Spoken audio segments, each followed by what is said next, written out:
Hey folks, Aaron here. It's Sunday morning in the shop and I'm working on my kitchen some more. I'm almost done with the cabinet making in the kitchen. Everything that's left to do is sort of decorative, which is why it's been taking forever. Just if you didn't know, we had a big water damage kitchen mold problem almost 2 years ago or 1 year ago. I don't remember now. COVID all runs together. But I had to rebuild the cabinets.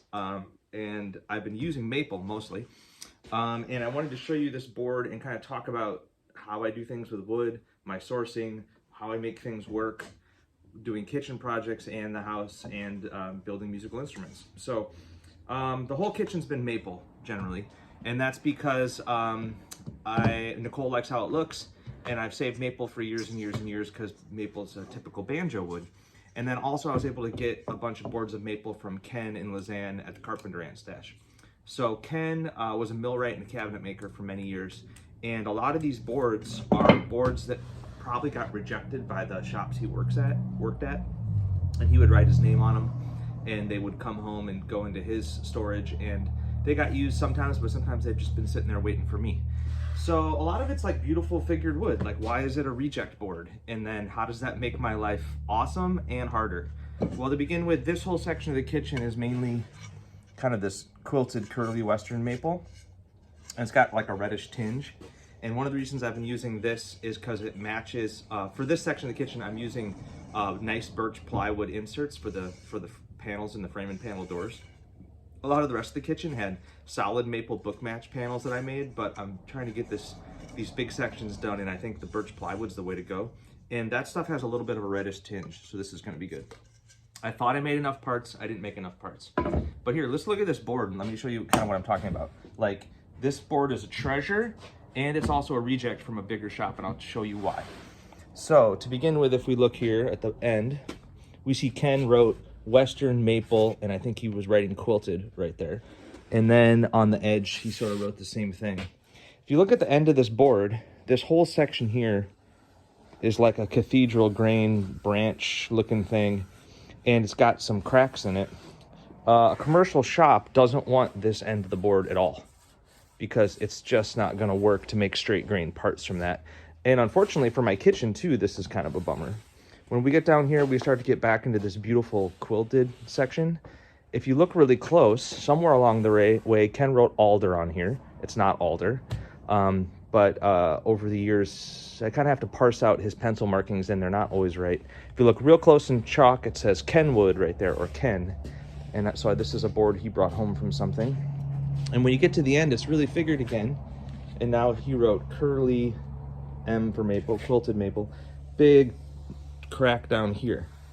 So a shop that's making a whole kitchen or a big run of furniture, a board like this is a big bummer because there's probably only 4 feet in the middle that doesn't have a problem.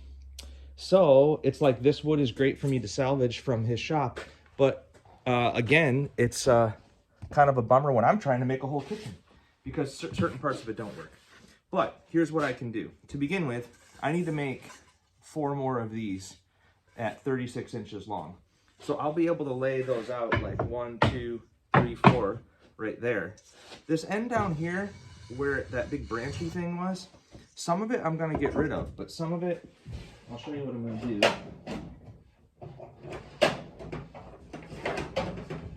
Pardon me. Okay, so some of this can just be a scrap or it can be firewood, but it's got a quarter sawn edge here that I think I'll be able to resaw into some musical instrument parts, especially like when we look at this business down here, this sort of cathedral grain situation would look really awesome. See, this is like a tenor ukulele. To resaw this into ukulele backs, and then maybe the section below it into the sides would be great. And down here, it's perfect for that. So like here, this can be ukulele backs, and then right here is a long piece for sides.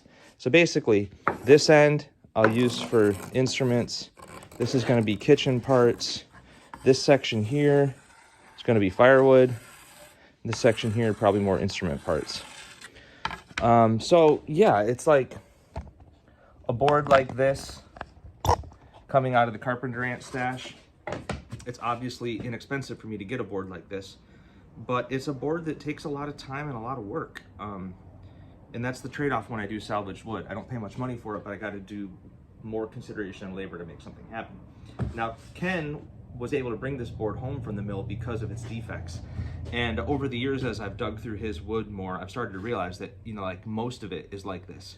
It's got some sort of problem that meant that they couldn't use it for making cabinets.